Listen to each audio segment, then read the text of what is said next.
Wall Street Journal calls for congressional investigation into Caitlin Clark getting fouled. At this point, it's clear that the Caitlin Clark conversation, for lack of a better term, isn't going anywhere. Some things just become so ubiquitous and so useful as a culture war cudgel that they can never be put down.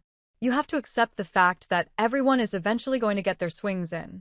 Let this process go on long enough, and you're guaranteed to see some things you never expected. The only utility that comes from typing Caitlin Clark into a search bar is potentially encountering a set of thoughts that you previously could not have imagined springing from a human mind. One day you live in a world where no professional sports writer has ever taken umbrage with a league for not responding to 3 requests for comment about a player suffering a minor injury, and then the next you have to make sense of Christine Brennan doing just that.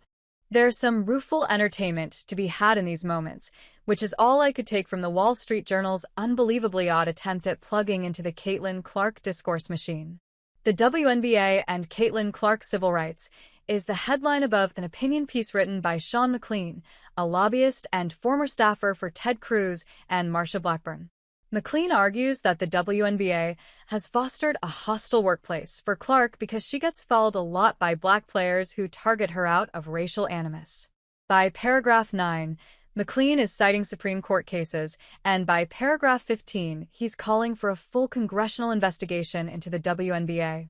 Congress and the administration should demand answers from WNBA leaders, investigate officiating and internal league communications, hold hearings, and insist on real reforms.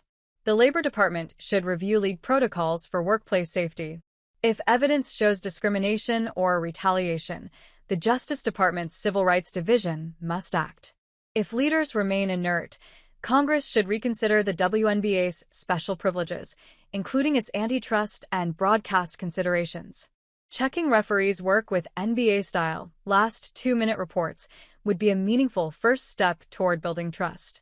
McLean is far from the first right-wing freak to imply that the WNBA is being run by a cabal of black lesbians who are out to injure Caitlin Clark, but he is surely the first to do so while invoking the Equal Employment Opportunity Commission. It is useful to see how the QAnon-flavored obsession with Clark evolves as it crawls out of the swamps where Clay Travis swims, into Christine Brennan's book, and now onto the pages of the Wall Street Journal. As more fronts are established in this particularly exhausting culture war, the more obvious it becomes that the strongest link uniting all these combatants is a bone-deep whackness. McLean's op-ed strips away all the provocation and bravado that someone like Dave Portnoy tries to muster when screaming about Caitlin Clark and reveals who and what is always at the center of these arguments: little babies who don't understand sports and want to go crying to the refs about it. You can only laugh at this stuff for so long, though. The Wall Street Journal getting in on the Caitlin Clark outrage racket is a bad omen in that it only increases the likelihood that this will at some point catch the attention of Donald Trump, who has already demonstrated his willingness to wield his spite and anger against any person or institution, no matter how insignificant.